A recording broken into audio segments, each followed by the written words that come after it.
હમણાં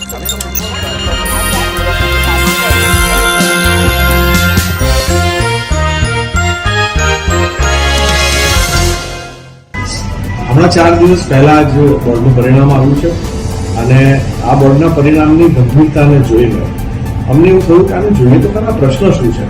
અને પ્રશ્નમાં અમે જ્યાં છેલ્લે પહોંચ્યા એ હતું કે આખા ગુજરાતને અત્યારે સાયન્સમાં માત્ર JEE નીટની ઘેરછા લાગી છે અને JEE નીટની ઘેરછામાં એ વિદ્યાર્થીઓ મોટા નામ કહેવાતા ક્લાસીસોમાં જાય છે અને એ ક્લાસીસોમાં જઈને માત્ર ને માત્ર ક્લાસમાં ભણવાનો એક ટ્રેન્ડ ઉભો કર્યો છે અને એના માટે એ ગુજરાત બોર્ડની શાળાઓમાં ક્યાંક એડમિશન લે છે, શાળાઓમાં જતા નથી, ત્યાં જતા નથી એટલે ગુજરાત બોર્ડમાં ભણતા નથી, ગુજરાત બોર્ડ ભણતા નથી અને ગુજરાત બોર્ડ પર ભણવાની એમની જે ગંભીરતા ઘટી છે એના હિસાબે આખું પરિણામ ઘટ્યું છે.